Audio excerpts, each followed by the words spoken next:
Staring at the moonlight, been thinking all night of you. Could I be caught up in a dream or another fantasy of a time when it would be me and you, me and you.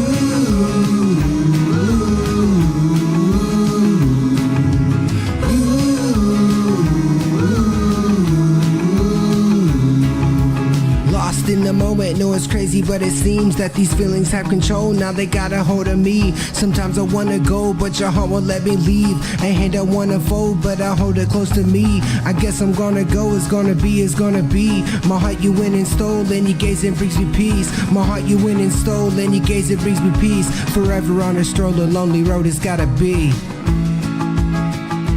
For me and you.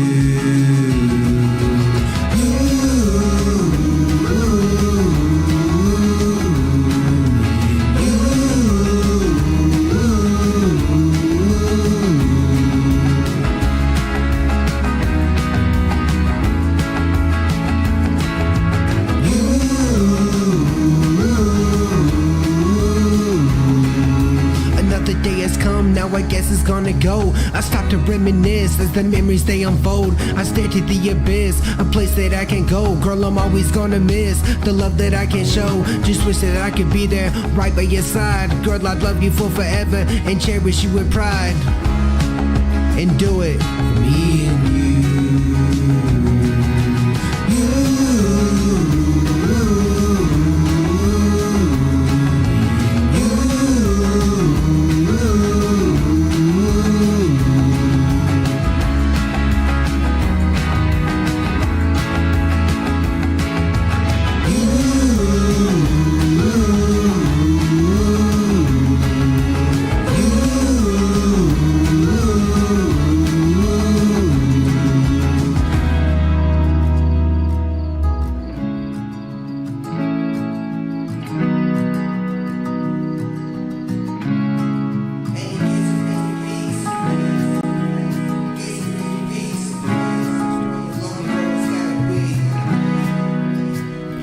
Me and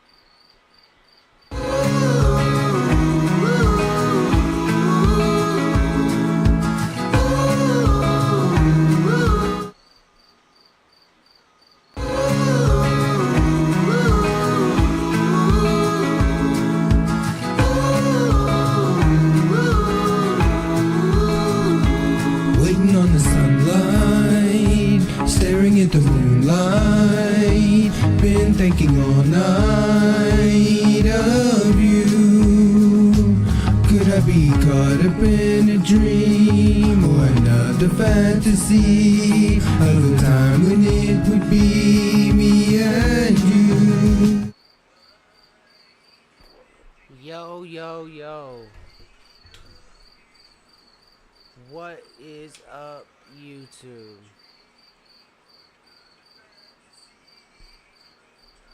Alright.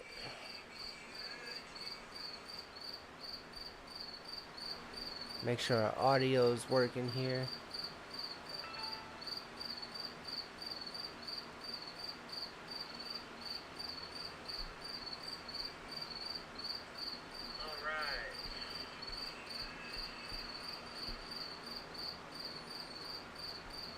Alright, looks like we are good. What is up, YouTube? Now, so, just wanted to get on here tonight, do a quick live stream. We're gonna keep to our how-to. So, tonight we're gonna be talking about what is a DAW. So before we get started, the usual, like, comment, subscribe, hit the bell icon just so you guys can stay up to date with everything that's going on.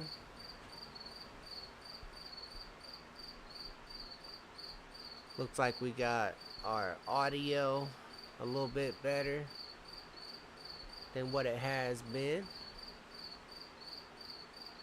So that is awesome. Now, today we're going to be going over what is a DAW. So, what is a DAW? Digital Audio Workspace. So what a digital audio workspace is, that's going to be the interface that you use to record. So there's a whole bunch of different DAWs that you can use. I would say the industry standard right now is probably Pro Tools. That's what most of your bigger studios are actually going to be using, is Pro Tools. But there's all kind of DAWs out there. Some of them are free, like Fruity Loops. A lot of artists that are just getting started, if you're trying to record yourself, they have a free version of Fruity Loops. That's a good direction to go in. If you actually want to get a little bit more quality and know what you are doing, I highly recommend to upgrade to something like Pro Tools, or me personally, I use Mixcraft. I've been using Mixcraft since I first started, and today that's what we're going to do. We're just going to go over what a DAW is. Going to show you a few things. So let's see if we can't get our workspace up here.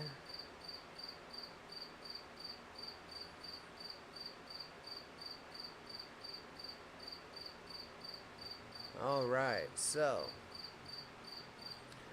this is what we got going on. We are working right now with Mixcraft 9. So make sure I can see where my cursor is on here. Alright, let's see. So, properties, capture cursor. Alright, so what we're looking at here is Mixcraft 9. So for those of you who don't know what a DAW is, this is a digital audio workspace. So this is what most people are going to be using to record. As you can see, there are three tracks of one kind of thing and 3 tracks of another one. So the first 3 tracks we got here, they say acoustic piano because those are instrument tracks. So if I was to push a note on my keyboard, you can see that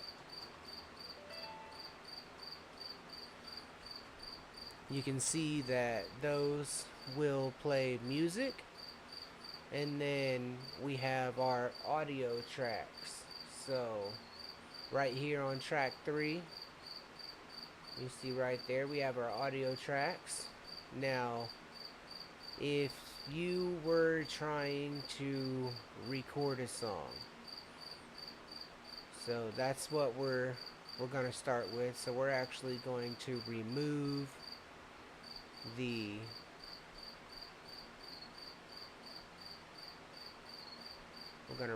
these tracks right here that are instrument tracks, and you see we have audio track, and then we have a master track.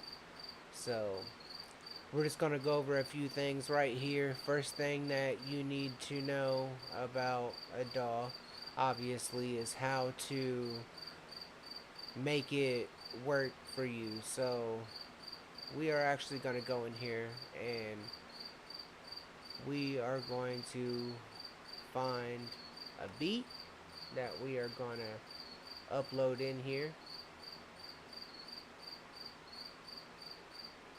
So let's just go here. I'll go to our... Alright, so just a random beat here.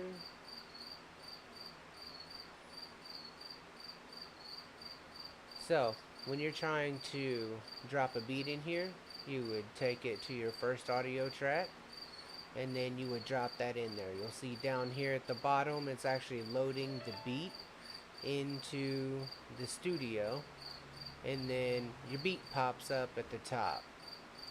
So now we have our beat in there. That's what it is going to look like once you have your beat loaded in there. Now these right here, these are your waves.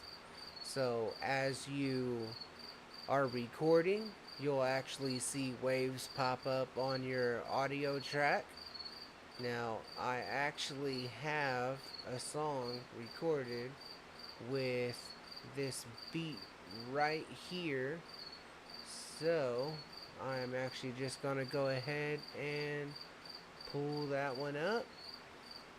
So here is the song that I've already got recorded.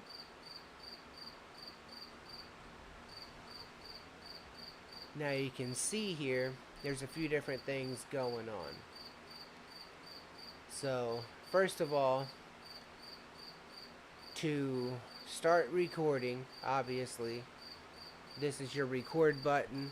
Anybody who has ever messed around with a karaoke machine or a tape deck, it's the exact same thing, just a little red circle. We got our back to the beginning of the track. This is going to move us back just a few bars. And then our play button, we have our fast forward a few bars, and this is going to move us all the way to the end of the track. So that is our basics down here. Now right here we have our timestamps, and this is going to tell us how many beats we had per minute. This right here is going to be our timestamps. This is going to tell us the key of what our project is in. So now if you look right here, we have our beat at the top, same one we just uploaded a few minutes ago, and then we have little intro and outro effects right here. We have our hook recorded right here. So now on our tracks you can see a few different things here. Now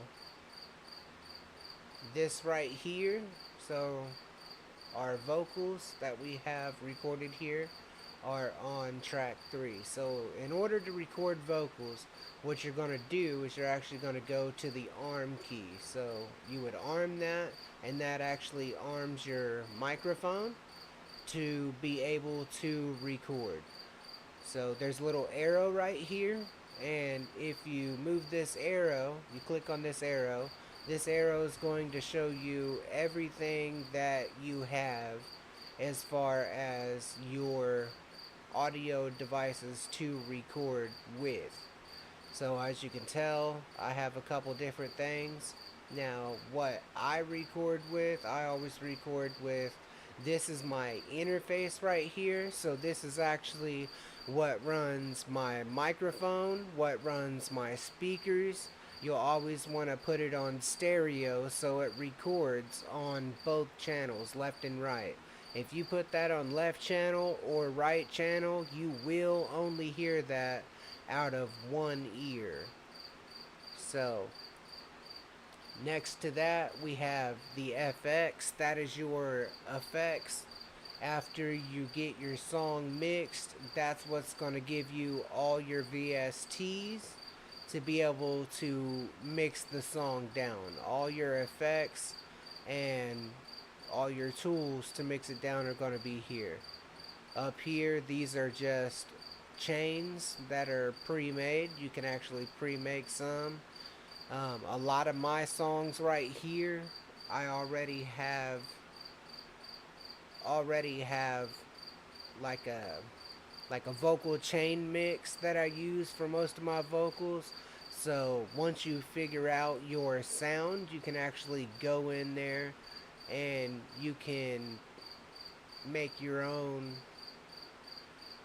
little chain, and then you can take it from where you have to physically mix that down every time to, I don't even think that window showed.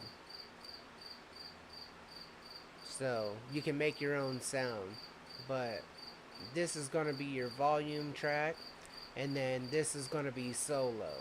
So if I just wanted to hear the beat, I could click solo. You see it mutes everything else on the project, and then when I hit play, it just plays the beat.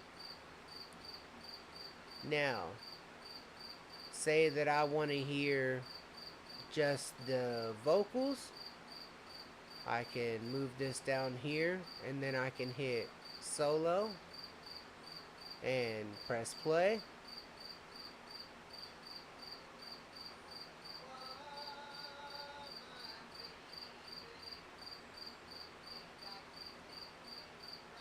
And I can just play my vocals. I'll take that off solo, and everything will play all together.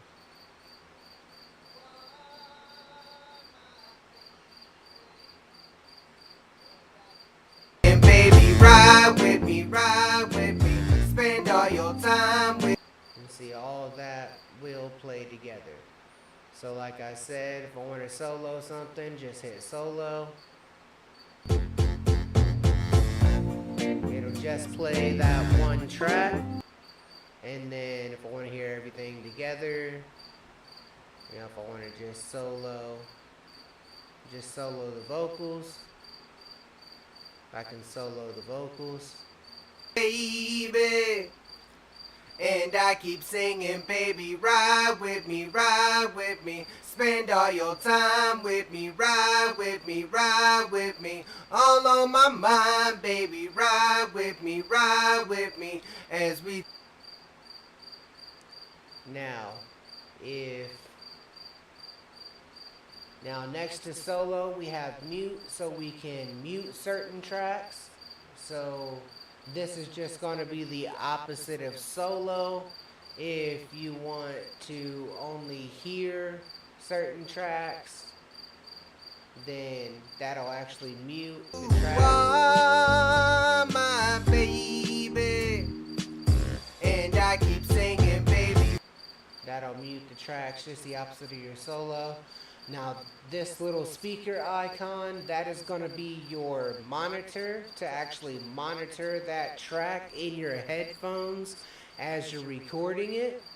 Now that is kind of tricky because it depends on how you have your setup. If you have a setup like I have a interface. I already hear myself in the headphones regardless of pushing that monitor. So me personally, I don't have to push that. And if you was to push that when you have a setup like that, it's going to give you kind of an echo. So those right there are, the main little things that you need to worry about here. So down here is another important piece. This is going to show you how much your system's using and how much Mixcraft is using. So this is your processing speed. You want both of these to be preferably in the green most of the time. That's probably not going to happen.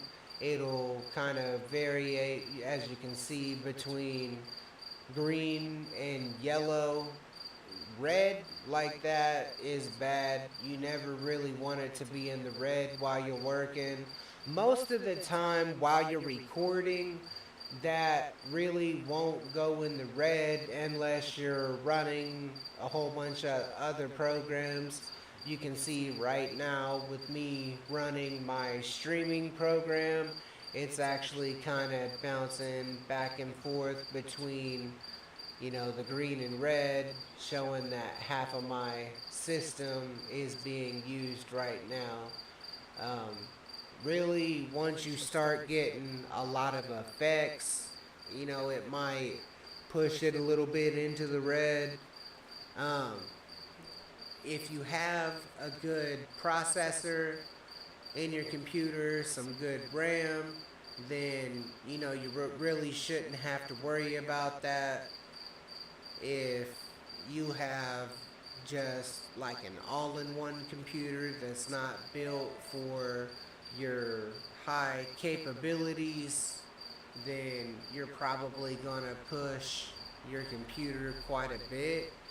So the better your setup, me personally, I went through 3 different computers before I landed on one that actually worked for me and has done a good job as far as running a studio. It's done a good job so far with the live streaming. I haven't had much of a problem.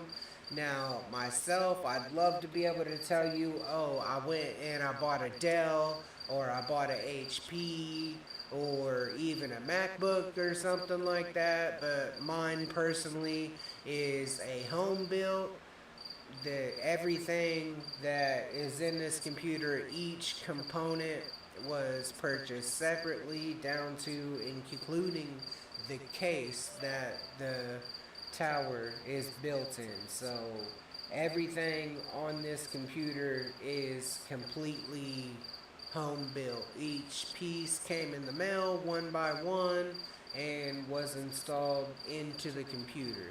So if you have any kind of skills to be able to build your own, I highly recommend that if you're going to be running a studio, or if you're going to be live streaming something that's going to take a lot of processing speed, I would highly recommend that, just go ahead, spend, you can actually home build a computer for, a better computer for about half the price of what you would spend for those capabilities in the store. So if you're trying to build, a $500 computer, you're going to end up with about $1,000 worth of capabilities. So if it's going to cost you $1,100 to $1,200 in the store, you can just find everything, all the components that are in that computer, the specs that you want, and you can actually go home and build that same computer for about $500. So I highly recommend, instead of going and buying one, I would definitely do it that way. That'll save you a little bit of money in your pocket. So now that we've talked about that, so this right here, Mixcraft, this is actually your DAW, your digital audio workspace. So most people might call it a studio. Now, we here in the future are actually going to be going over different things that you can do with this. This is just kind of a basic rundown. I mean, as you can see right here, I've recorded a song onto this. You can also use this exact same program to make beats. So if I go in here, let's see.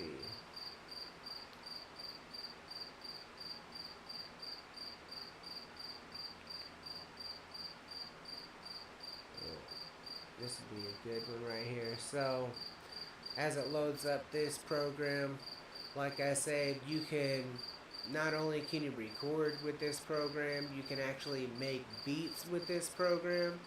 So this right here is a beat that I made. You can actually find this already posted on my channel. It's called Falls to Pieces. So on the Beats by KC of SOSMG playlist, you can find that one. And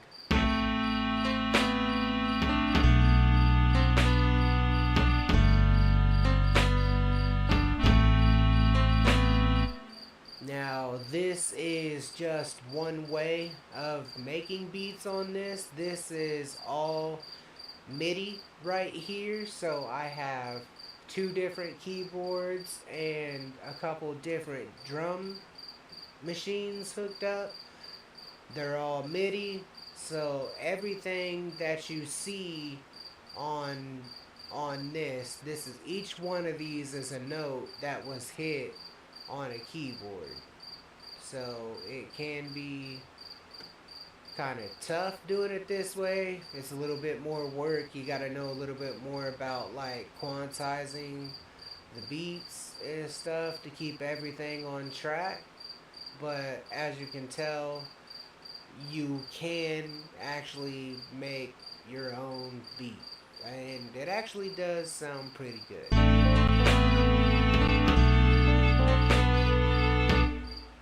So as you can see, I'm pushing my system pretty hard right now. So that's one way to make beats. There's another way to make beats. You can actually pull this up and you can see that you have all kind of sounds that you can use on an audio track, and just take pre-looped sounds and use those. So as time goes on, we will be doing more videos. We will be doing more videos on our let's see.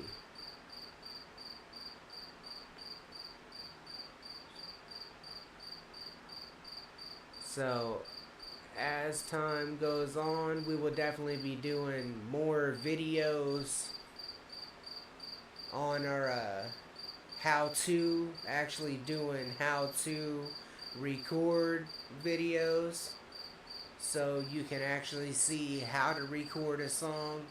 We'll be loading up a beat and actually showing you going through the process of actually laying down a track, and we're going to be doing some how to mix.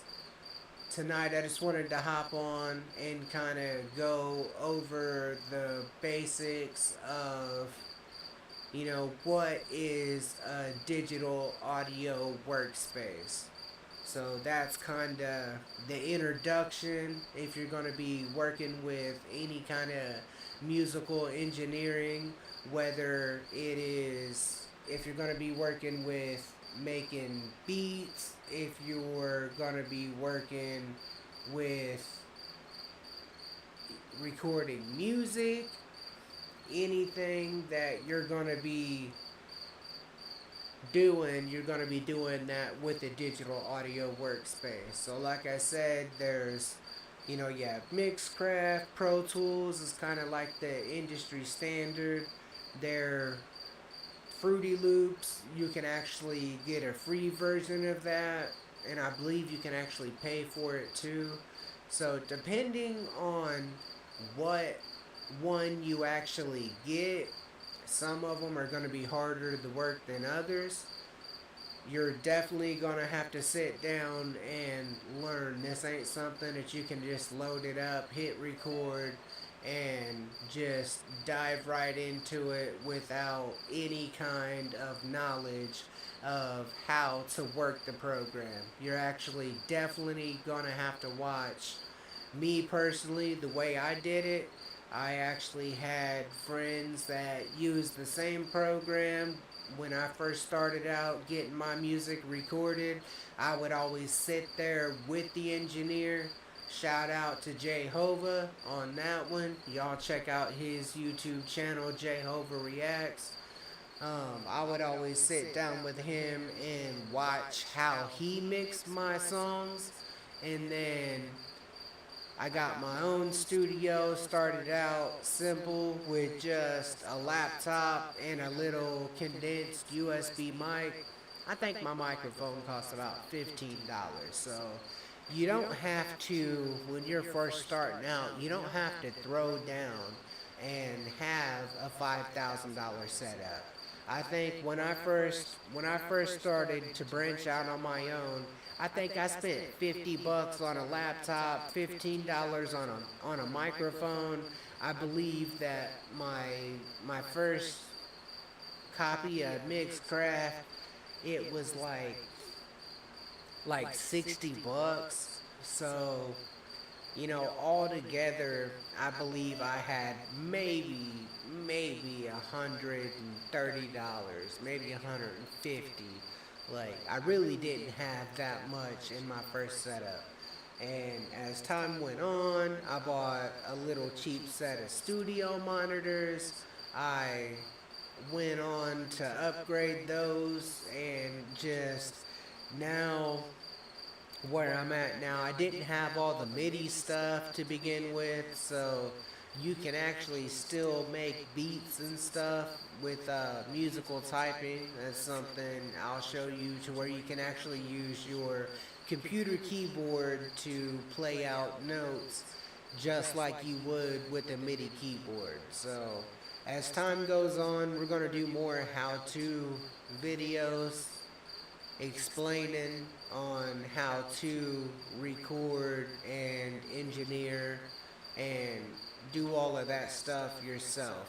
I really think that the key to being an independent artist and not having to do everything sign your life away, give somebody else the rights to your music. Me personally, I've never been one that wanted to jump onto a label. I never wanted to be signed. Me personally, when I started out, I never even wanted to be famous. A lot of people, when they start out and they think, well, I'm going to be the next big thing. I'm going to be famous. I'm going to be the next big artist. I never wanted that for myself. So I really just did it as a hobby, something to, really for me, it was more therapy than anything. I just wrote my feelings and, just used it as something to get everything out. So no matter what the reason is that you are doing what you are doing, if it's something that makes you happy, keep doing it. So, that's what I wanted to come on here tonight and talk about. Like I said, if you support everything that we do, KCFSOSMG, then like, subscribe, hit the bell icon so you're notified. I've actually been doing a lot more stuff. I've been dropping YouTube shorts to drop all my my shows that I do. Right now we're going to be in Indianapolis on August 12th. It looks like there may be a possibility of the 23rd and the 24th possibly being in Michigan. Not really sure about that. And possibly even Louisville, Kentucky on September 1st could possibly be in the works as well. So we got a few different live events that we are going to be working on, that we're going to be at right now. Definitely 100%. We are definitely going to be in Indianapolis on August 12th. So if you want to catch me live on stage, Indianapolis, August 12th will be the place to do that. I will be dropping any more show announcements onto Facebook and YouTube both. So if you want to stay up to date on the shows, definitely, like I said, hit the bell icon. That way you can be notified anytime that I drop a show announcement or hop on here to do a live stream or drop a song on YouTube. And KC of SOSMG on all platforms. If you go on Facebook, KC of SOSMG, give that page a follow on Facebook. That's another place where you can keep up with everything that's going on, as well as Spotify, Pandora, iHeartRadio, Deezer, Apple Music. Get on those platforms, look up KC of SOSMG, and bump those songs. Definitely those songs on those platforms. Those platforms are the ones that help me the most, I feel like. If you want to really support, stream. Stream is a good way to help any artist, because that's going to be the best way to actually help that artist and support that artist monetarily. Now, me personally, I don't really make money like that off of streams, but the more people we get on there, maybe one day that'll change. So, like, comment, subscribe, hit the bell, and I will definitely be back on here again soon for another live stream. And like I said before, August 12th, Indianapolis. If you want to see me live, that's the place to do that. So, episode 3 in the studio with KC. This has been a nice little informative live stream, and your boy is out.